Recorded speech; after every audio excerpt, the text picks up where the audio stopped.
మెదక్, నిజామాబాద్, ఆదిలాబాద్, కరీంనగర్ శాసనమండలి పట్టభద్రుల నియోజకవర్గం నుంచి పోరు కొనసాగుతుంది. అభ్యర్థులందరూ ప్రచారంలోకి వచ్చేశారు. భారతీయ జనతా పార్టీ అభ్యర్థి చిన్నమల అంజిరెడ్డి భారతీయ జనతా పార్టీ నుంచి బరిలో దిగారు. వారు మనతో ఉన్నారు. అంజిరెడ్డి గారు చెప్పండి, ఎట్లా కొనసాగుతుంది మీ ప్రచారము? ఏ అష్యూరెన్స్ మీరు ఇస్తున్నారు? మీరు చూస్తూ ఉన్నారు, ఎక్కడ చూసినా బ్రహ్మాండంగా ప్రతి ఒక్కరు యువకులు చాలా నిరసనగా ఉన్నారు. ఏదైతే మనకు తెలంగాణ వచ్చింది, ఆ? నిరుద్యోగం మీద తెలంగాణ వచ్చింది, మన ఉద్యోగాలు రావాలని తెలంగాణ వచ్చింది. తెలంగాణ వచ్చిన తర్వాత నిరుద్యోగం ఏదైతే ఉందో నిరుద్యోగులకు ఏం చేసినావు? జాబ్ క్యాలెండర్ రిలీజ్ చేస్తున్నావు, 2 లక్షలు రిలీజ్ చేస్తున్నావు. ఎక్కడ రిలీజ్ చేసినావు? రిలీజ్ చేసినా కానీ అడగండి. 2 లక్షలు నువ్వు సంవత్సరం అయిపోయిందా? 14 ఏళ్ళు అయింది. 14 ఏళ్ళు అయిన తర్వాత ఎవరికో పుట్టిన పిల్లను నా కొడుకు నా కొడుకు అంటే ఏడుంది? గత ప్రభుత్వం ఏదైతే ఉందో అవి ఇచ్చిన తర్వాత వీళ్ళు జాబులు ఇచ్చారు. ఆ జాబులు ఇచ్చిన దానికి ఈయనకేంది? నువ్వు ఇచ్చింది ఏదైతే చెప్పు. అదేవిధంగా నువ్వేమన్నావు? రాహుల్ గాంధీ గారు పిలిచి 4,000 నిరుద్యోగ వృత్తి ఇస్తున్నావు, 56,000 అకౌంట్లు వేసినాం కానీ ఓటు అడగాలి. అదేవిధంగా మహాలక్ష్మి పథకం కింద 2,500 ఇచ్చినావు, ఆడపిల్లలకు 35,000 వేసినాం కానీ ఓటు అడుగు. మీరు కాంగ్రెస్ ఫెయిల్యూర్స్ మీద ప్రచారం చేస్తూ పట్టభద్రులను ఓటర్లను ఆకట్టుకునే ప్రయత్నం చేస్తున్నారా? మీరు ఇచ్చే ఏజెండా ఏమి ప్రత్యేకంగా రూపొందించారు? మేము ఒకటి మొన్న కేంద్ర ప్రభుత్వం బడ్జెట్లో పెట్టింది ఏదైతే ఉందో బడ్జెట్ చూసిర్రు. రైల్వే దానికోసానికి 5,450 కోట్లు పెట్టిర్రు. తర్వాత ఇక్కడే కొమరేలి మల్లన ఉన్నది, అక్కడ రైల్వే స్టేషన్ వస్తుంది.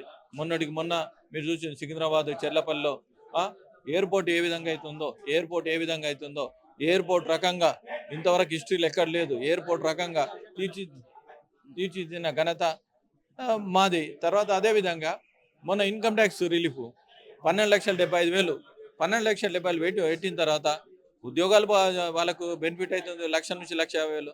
తర్వాత బిజినెస్ బెనిఫిట్ అవుతుంది, రిటైర్డ్ ఎంప్లాయీస్ ఎవరైతే పెన్షనర్స్ ఉన్నారో వాళ్ళకి బెనిఫిట్ అవుతుంది. ప్రధానంగా 2 జాతీయ పార్టీలకు సంబంధించిన అభ్యర్థులు బరిలో దిగారు. మిగతా వాళ్ళు 54 మంది, అంటే ఓవరాల్గా 56 మంది సభ్యులు పోటీ పడుతున్నారు. దీనికి ఎమ్మెల్సీ గ్రాడ్యుయేట్ కౌన్సిల్కి సంబంధించి చాలా ఛాలెంజింగ్గా కొనసాగుతుంది అనుకుంటారు.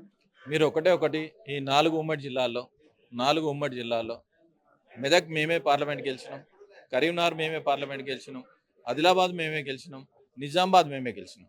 దీంట్లో మా పటిష్టంగా ఎంత పటిష్టంగా ఉందో మీరు చూస్తారు. మండల కమిటీలు ఉన్నాయి, బూత్ కమిటీలు ఉన్నాయి, తర్వాత జిల్లా కమిటీలు ఉన్నాయి. ఇంత పటిష్టమైన కమిటీలు ఏదైనా పార్టీకి ఉందా? ఏ పార్టీకి లేదు. 43 లక్షల సభ్యత్వం జరిగింది. ఎంత స్ట్రాంగ్గా కమిటీ ఉందో చూడండి. ఇప్పటికి మీరు చూస్తూ ఉన్నారు, 18 మంది ఇక్కడ, 9 మంది ఎంపీలు, తర్వాత అక్కడ 8 మంది ఎమ్మెల్యేలు, ఒక ఎమ్మెల్సీ క్యాండిడేట్. మొత్తం ప్రచారం ఏ విధంగా నడుస్తుందో మీరు చూస్తూ ఉన్నారు. మేమిచ్చిన గ్యారెంటీలు ఏవైతే ఉన్నాయో మా ద్వారా కేంద్ర ప్రభుత్వం ద్వారా ప్రభుత్వం నడుస్తూ ఉన్నది. మీరు ఇచ్చిన మ్యాచింగ్ గ్రాంట్ అమౌంట్ ఇస్తలేరు. దాన్ని బట్టి మీరు చూసుకోండి. ఇంకోటి కులగణన మీరు అన్నారు. కులగణన దేని గురించి? బీసీ రిజర్వేషన్ అన్నారు. మరి బీసీ రిజర్వేషన్ ఏ ప్రాతిపదికన? కుల ప్రాతిపదికన బీసీ రిజర్వేషన్ చేయాలి. మతాల ప్రాతిపదికన ఎక్కడ బీసీ రిజర్వేషన్ ఉందా? ఏ రాష్ట్రంలో ఉందా? భారత రాజ్యాంగం ప్రకారం డాక్టర్ బిఆర్ అంబేద్కర్ రాసిన రాజ్యాంగం ప్రకారం, మత రిజర్వేషన్ ప్రకారం మీరు ఒకటి చూస్తారు. ముస్లిం, హిందూ, మరి క్రిస్టియన్స్ ఏమయ్యారు, మరి సిక్కులు ఏమయ్యారు, జైన్లు ఏమయ్యారు, బుద్ధులు ఏమయ్యారు? ఎక్కడ పెట్టినా చెప్పండి. ఇది కాదు. ఇది మేము ఒకటి వాళ్ళ మెడలోంచి మేము ఒకటే చెప్తాను. ఇప్పుడు మళ్ళీ ఇంకోటి కొత్త సిస్టమ్ చేశారు. ఏంటంటే రీసర్వే. ఎందుకు రీసర్వే?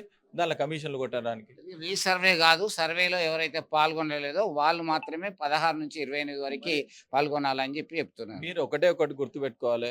గత ప్రభుత్వం చేసింది, మరి ఈ ప్రభుత్వం చేసింది, ఇవన్నీ ఆల్రెడీ అన్ని లీస్ట్ వాళ్ళ దగ్గర ఉంటుంది. ఇది కాలయాపన తప్ప మిగతా ఏ యాపన కాదు. ఒకటి మేము డిమాండ్ చేస్తూ ఉన్నాం. మళ్ళీ ఇప్పుడు కొత్తగా సిస్టమ్ చేసారు. ఏది? మోదీ గారు బీసీ గారు అని. అరే, మోదీ గారు బీసీ గారు అని ఎట్లా ఏ విధంగా చేస్తారు? అది 1998లోనే ఇవ్వడం జరిగింది, 94లో ఇవ్వడం జరిగింది. ఇది మరి ఆయన ముఖ్యమంత్రి గారు ఉన్న తర్వాత 2001 అని ఏ విధంగా చెప్తారు? అది తప్పది. అందుకోసానికి ఏంటంటే వీళ్ళు డైవర్సిటీగానే పాలిటిక్స్ నడిపిస్తారు తప్ప ఒకటి ఏంటంటే ప్రజలు ఎవరు చూసినా కానీ దేశం కోసం, ధర్మం కోసం స్ట్రాంగ్గా ఎవరైతే ఉన్నారో, మనం స్ట్రాంగ్ ఉన్నప్పుడే రాబోయే రోజుల్లో మన గురించి ఫైట్ చేస్తారు. ఎవరైతే ఉన్నారో అన్ని రంగాల కోసానికి ఫైట్ చేసే క్యాండిడేట్ మనకు కావాలి. 10లో 11 అవుతారు వాళ్ళు గెలిస్తే. 10లో 11 అవుతారు. మీరు ఇక్కడ ప్రభుత్వం ఎవరైతే ఎమ్మెల్సీ ఉన్నారో ఆయన గత ప్రభుత్వం ఏదైతే ఉందో ఎన్నిసార్లు ఫైట్ చేయగలిగింది?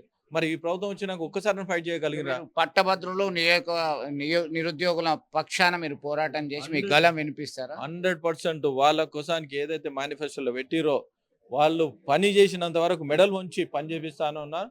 వాళ్ళ గురించి గొంతుకనై 80% మండలిలో నేను ఫైట్ చేస్తాను. 80% వాళ్ళ గురించే నేను వాళ్ళ కోసానికి ఉన్నాను.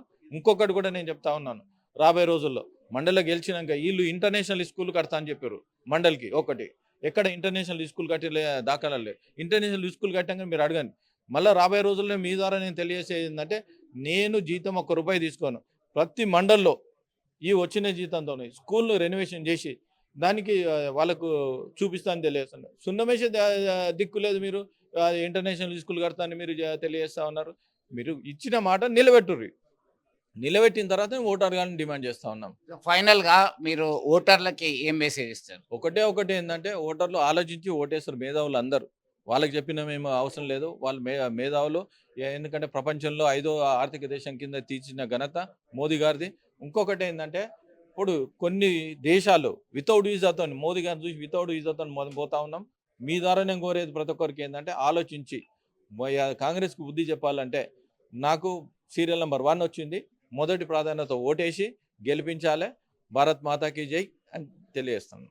సో మొత్తం మీద కాలయాపన పథకాలు, కాలయాపన మాటలు మాత్రమే రేవంత్ సర్కార్ చేస్తుంది. పట్టభద్రుల గొంతుకగా తాను శాసన మండలిలో వినిపిస్తాను, వారి పక్షాన పోరాటం చేస్తానని చెప్పి స్పష్టంగా చెప్తున్నారు. తనకి ఓటు వేసి గెలిపిస్తే తన సాలరీని సైతం పాఠశాలల పునరుద్ధరణకు చేస్తానని చెప్పి చెప్తున్నటువంటి పరిస్థితి. విడుదల సుమంత్తో కలిసి చంద్రశేఖర్, RTV కరీంనగర్ నుండి. మరిన్ని వీడియోస్ కోసం ఛానల్ ని సబ్స్క్రైబ్ చేయండి. లేటెస్ట్ అప్డేట్స్ కోసం వాట్సాప్ ఛానల్ ని ఫాలో అవ్వండి. అండ్ లింక్ డిస్క్రిప్షన్ లో ఉంది.